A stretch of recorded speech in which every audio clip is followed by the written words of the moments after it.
가정에서 아이들이 자라는 데 있어서 꼭 필요한 요소가 있다면 그것은 바로 부모의 사랑일 것입니다. 부모의 사랑이 아이들이 자라는 데 있어서 꼭 필요한 요소입니다. 그런데 부모의 사랑과 함께 꼭 필요한 요소 또 한 가지가 있습니다. 그것은 바로 부모의 권위입니다. 가정에서 부모의 권위가 올바로 세워지고 부모의 권위를 통해서 아이들이 교육받을 때, 그럴 때 자녀들은, 그리고 아이들은 성숙한 인격자로 세워지게 되는 것입니다. 이처럼 권위라고 하는 것은 가정을 세우는 데 있어서 아주 중요한 역할을 하는 것입니다. 그런데 이 가정에서만이 아니라 사람들이 모이는 모든 공동체 또는 조직을 유지하는 데 있어서 사실은 필수적인 요소가 바로 이 권위라고 하는 것이에요. 그런데 안타깝게도 사람들은 권위, 그러면 이게 무엇인가 잘못된 것을 요구하는 것은 아닌가, 그렇게 생각할 때가 있어요. 그것은 왜냐하면 이 권위라고 하는 것이 권위주의로 변질되기 때문에 그런 것입니다. 이 권위가 권위주의로 변질되게 될 때 문제가 생깁니다. 그러면 이 권위주의라고 하는 건 뭡니까? 이 권위주의라고 하는 것은 모든 문제를 해결하는 데 있어서 권위로만 모든 문제를 해결하려고 하는 거예요. 모든 문제를 다 권위에 의해서만 해결할 수 있다, 이런 생각을 가지고, 그런 태도를 가지고 사람들을 대합니다. 조직을 대합니다. 이게 바로 권위주의다라고 하는 것이에요. 이 권위주의를 세우기 위해 사람들은 때로 다른 사람들에게 강제를 하거나 때로는 공포심을 자극합니다. 공포로 사람들을 몰아넣는 거예요. 그래서 이 권위를 세우려고 하죠. 그런데 우리가 잘 알아야 하는 것이 있습니다. 이런 권위주의로 인하여서는 온전한 권위, 참된 권위, 그런 권위는 세워지지 않는다라고 하는 것입니다.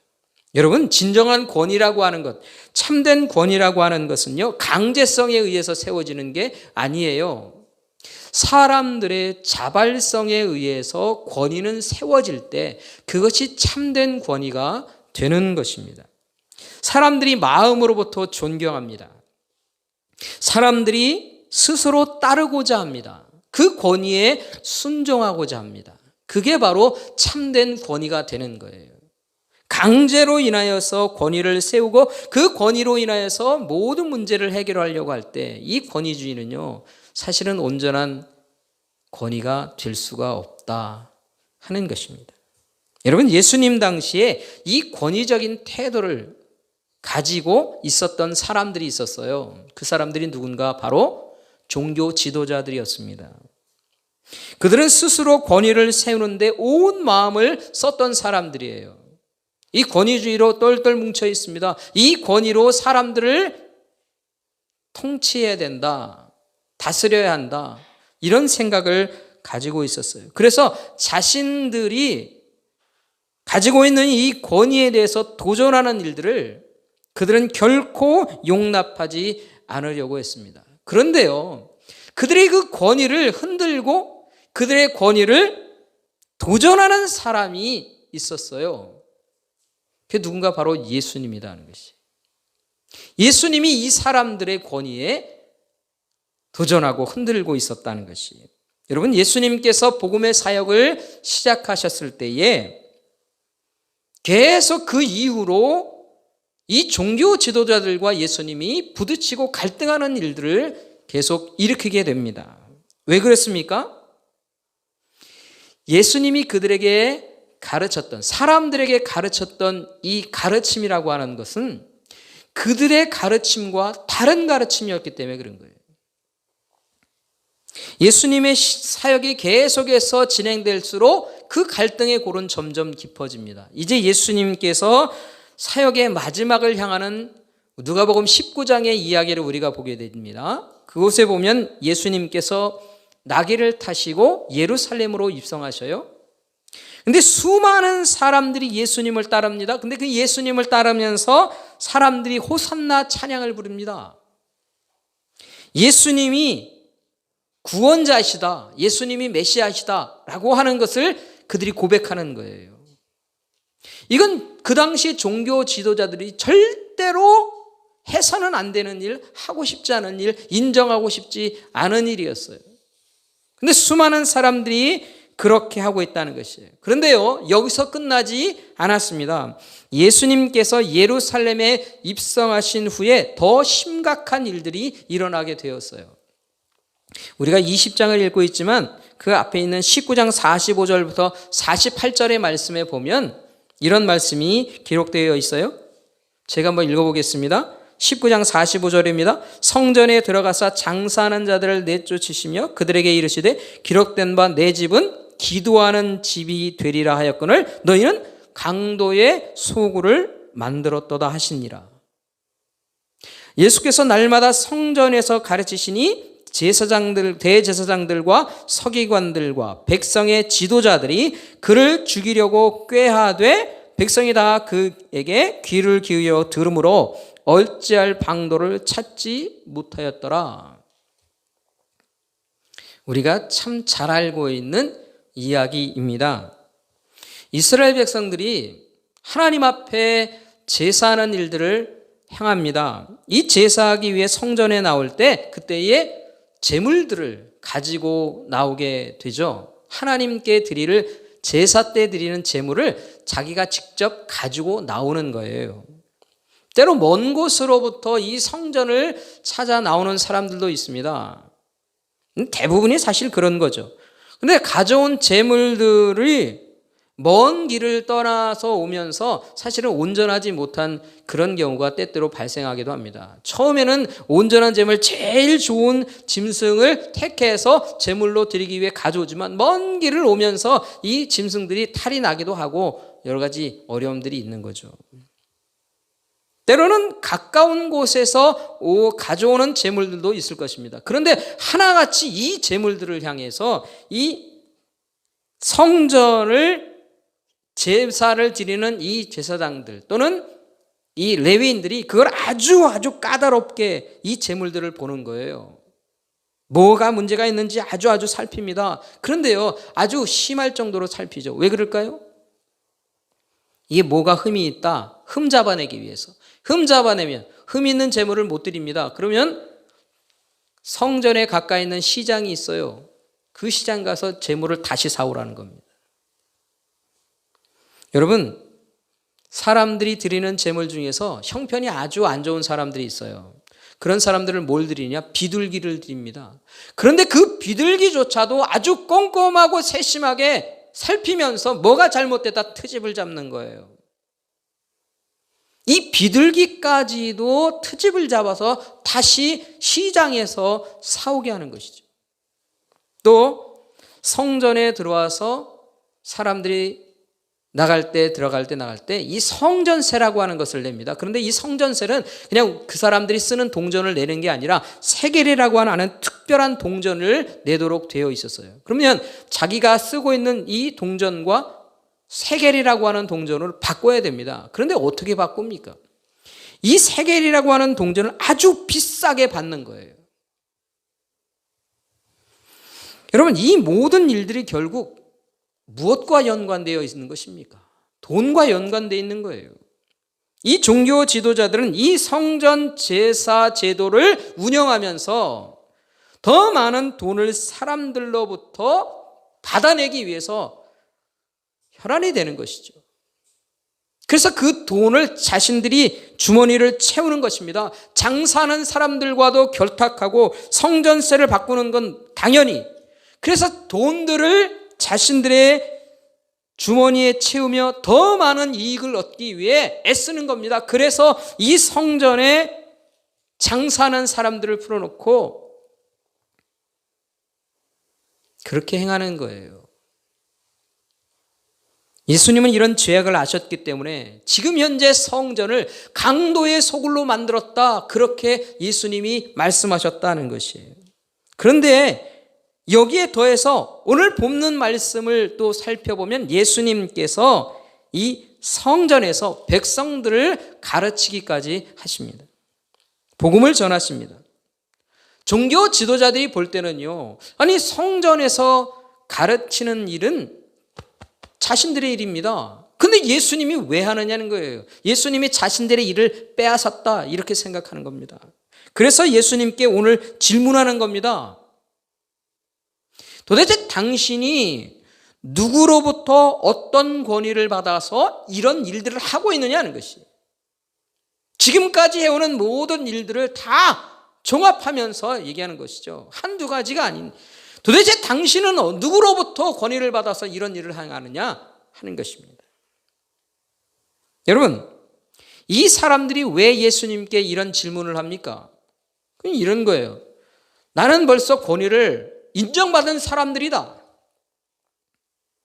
근데 너는 어디서 인정을 받았기에 이렇게 하느냐? 이런 거예요. 자신들이 권위를 이미 가지고 있는 사람들이라는 거예요. 그 예수님은 자신들과 다른 권위, 아니 권위도 없는 사람이 지금 일을 하고 있다 이렇게 생각하고 질문하는 것이죠. 그렇다면 이 종교 지도자들은 어디서부터 누구로부터 이 권위를 받았을까요? 예수님께서 이 사람들이 지금 현재 어디로부터 누구로부터 권위를 부여받은 사람들인지를요 분명하게 알게 하시려고 하는 거예요. 그래서 그것을 드러내려고 하시는 겁니다. 그래서 예수님께서 이들에게 대답 대신에 질문을 던지시는 거죠. 그래서 4절 말씀에 이렇게 얘기합니다. 요한의 세례가 하늘로부터냐 사람으로부터냐? 이 질문을 종교 지도자들에게 던지는 겁니다. 예수님께서 왜 세례 요한을 언급하셨을까요? 세례 요한은 어떤 사람이기에? 세례 요한은 하늘로부터 온 사람입니다. 하늘로부터 권세를 받고 하나님으로부터 보냄받은 사람, 선지자예요. 그걸 누가 합니까? 당시의 사람들은 다 알아요. 당시에 수많은 사람들이, 이 이스라엘 땅에 살던 유대인들이, 아니 이스라엘 땅을 넘어서 그 위에 있던 사람들도 다 인정하고 알고 있었던 거예요. 근데 여러분, 이 세례 요한이 예수님을 만났을 때 어떤 일이 일어났습니까? 이걸 우리가 알기 위해서 우리는 마태복음 3장으로 가게 됩니다. 마태복음 3장 13절부터 17절 말씀이 그것을 우리에게 얘기합니다. 제가 한번 읽어보겠습니다. 이 영상으로 들으시는 분들은 제 소리를 귀 기울이시면 좋을 것 같아요. 마태복음 3장입니다. 빨리 찾으시는 분은 찾으셔도 괜찮을 것 같습니다. 마태복음 3장 13절 말씀부터 17절 말씀 제가 읽겠습니다. 이때에 예수께서 갈릴리로부터 요단강에 이르러 요한에게 세례를 받으려 하시니 요한이 말려 이르되 내가 당신에게 세례를 받아야 할 터인데 당신이 내게로 오시나이까? 세례 요한은 하나님으로부터 온 선지자예요. 근데 그 세례 요한이 뭐라고 얘기합니까? 내가 예수님 당신에게 세례를 받아야 할 사람입니다. 예수님은 세례 요한보다 더 높은 권위를 가지고 계시다는 거예요. 계속해서 읽어보겠습니다. 15절 말씀, 예수께서 대답하여 이르시되 이제 허락하라. 우리가 이와 같이 하여 모든 의를 이루는 것이 합당하니라 하시니 이에 요한이 허락하는지라. 예수께서 세례를 받으시고 곧 물에서 올라오실새 하늘이 열리고 하나님의 성령이 비둘기와 같이 내려 자기 위에 임하심을 보시더니 하늘로부터 소리가 있어 말씀하시되 이는 내 사랑하는 아들이요 내 기뻐하는 자라 하시니라. 예수님의 권위가 어디로부터 온 것입니까? 예수님의 권위가 어떤 권위입니까? 그것을 누가 얘기해 줍니까? 하늘로부터 온 권위이며 하늘의 권세를 가지신 분이 바로 예수님이다 라고 하는 것을 세례 요한이 증명한 거예요. 그리고 예수님께서 세례 요한을 만나셨을 때 그것이 확정되어서 하늘로부터 소리까지 있었다라고 하는 거예요. 하늘의 권위로 인하여서 일하는 사람, 세례 요한. 하늘의 권위, 그 이상의 권위를 가지신 분, 예수님. 이것이 확정되고 있다 하는 것이에요. 그런데 문제는 뭐냐면 이 종교 지도자들은 세례 요한이 하늘로부터 온 사람이다라고 하는 것을 인정하지 않는다는 거예요. 인정하고 싶지 않다 하는 것이에요. 왜요? 같은 곳으로 오지 않았기 때문에 그런 것이죠. 자신들과 같은 곳으로부터 오지 않았어요.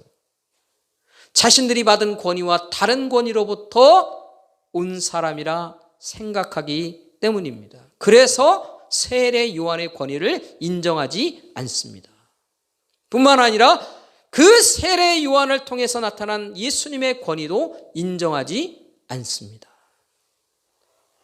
그렇다면 이 종교 지도자들은 어디로부터 권위를 받았을까요? 어디로부터 받은 권위로 이 사람들이 일하고 있느냐 하는 것이 분명한 것은 하나님으로부터 받은 권위를 이 사람들은 갖지 않았다라고 하는 것이에요. 하나님으로부터 권위를 받은 사람들이라면 세례 요한을 인정했겠죠. 세례 요한을 인정했다면 예수님도 인정할 수 있었겠죠. 그러나 그들은 하나님께로부터 받은 권위가 없어요. 그렇다면 그들이 받은 권위는 어디로부터 얻었을까요?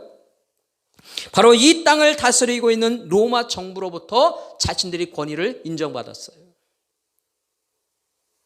이 땅의 권세자들, 이스라엘 땅을 권세하는 다스리는 그 권세는 로마 정부가, 로마 제국이 가지고 있어요. 그 로마 제국에서 무엇을 인정합니까? 이 성전, 종교에 대한 모든 인재를 너희들에게 맡긴다는 거예요. 우리가 관할 안 한다는 거예요. 그러니까 로마 제국으로부터 권위를 인정받은 이 종교 지도자들이 자신들의 권위를 세운 거죠. 그리고 이 땅의 권세로부터 권위를 받았습니다. 그리고 이 땅의 권세로 인하여서 그들은 움직이며 살아가는 사람들일 뿐이다 하는 것이에요. 이 땅의 권세로 세상의 권위로 사는 사람들인 것입니다. 이런 사람들 마음속에 뭐가 담겨 있을까요? 하늘부터 온 권위는 인정하지 않고 세상이 준 권위와 권세로 살아가려고 하는 사람들 마음속에 뭐가 있겠느냐 하는 것이에요. 뭐가 있을까요? 바로 육체의 욕심인 것입니다. 그래서 그들의 판단 기준은 언제나 육체적인 것이에요. 육체의 원함과 육체의 욕심을 가지고 그들은 살아갈 뿐이다 하는 것이에요. 내 욕심에 이끌리고 내가 원하는, 육체가 원하는 그 육체의 욕심에 지배받으며 살고 있다 하는 것이에요. 여러분, 이런 사람들이 어떤 인생을 살게 될까요?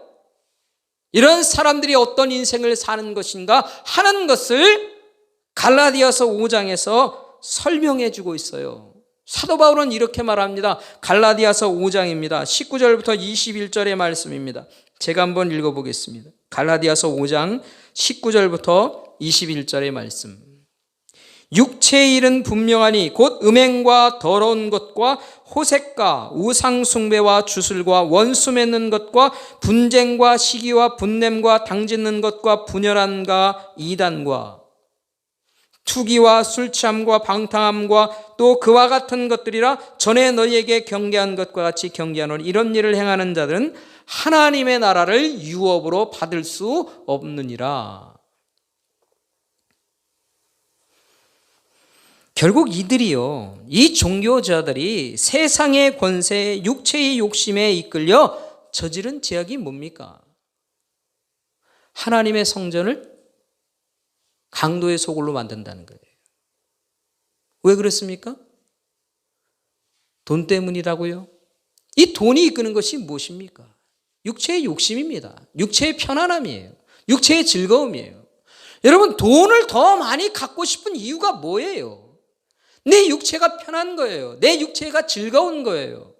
그걸 위해 사람들은 더 많은 돈을 원하는 것이죠. 돈을 추구하는 사람들의 이유가 뭐냐 하는 것입니다. 대부분은 바로 그런 것이에요. 이런 종교 지도자들이 예수님께 질문하는 겁니다. 누구로부터 어디로부터 권위를 받았느냐라고 예수님께 질문하고 있다는 것이에요.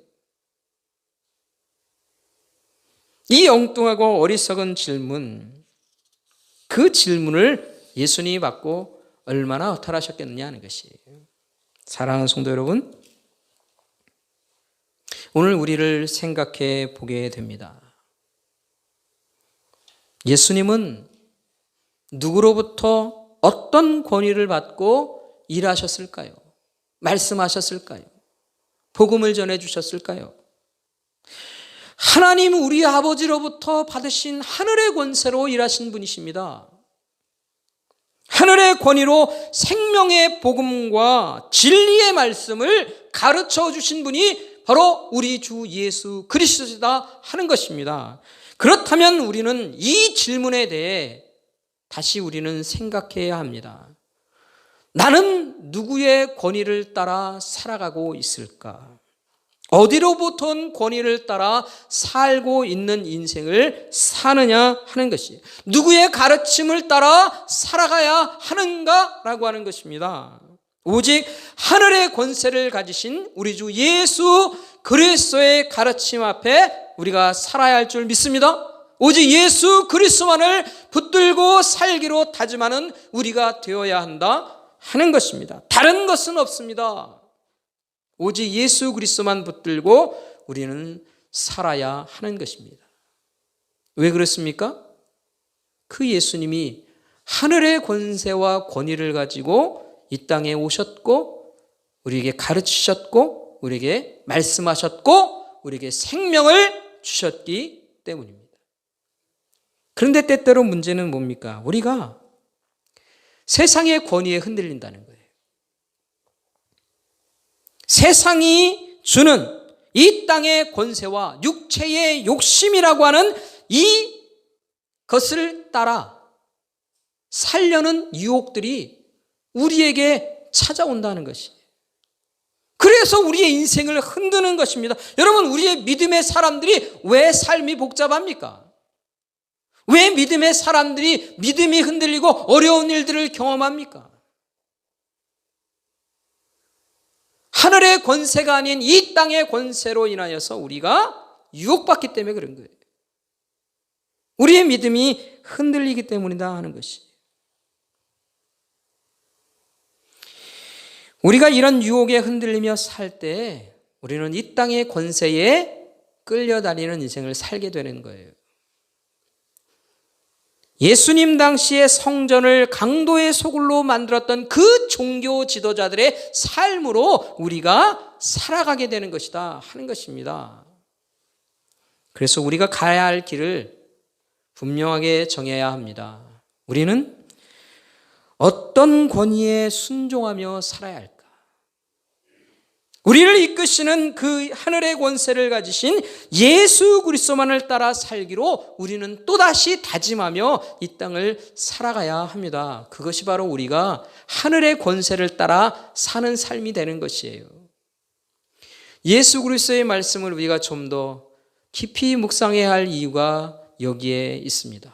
우리 주님께서 하늘의 권세와 권위로 말씀하신 그 말씀을 우리에게 주셨기에 그 말씀의 법을 따라 순종하며 살아야 합니다. 내 삶의 방식, 내가 원하는 삶의 모습 고집하지 마십시오.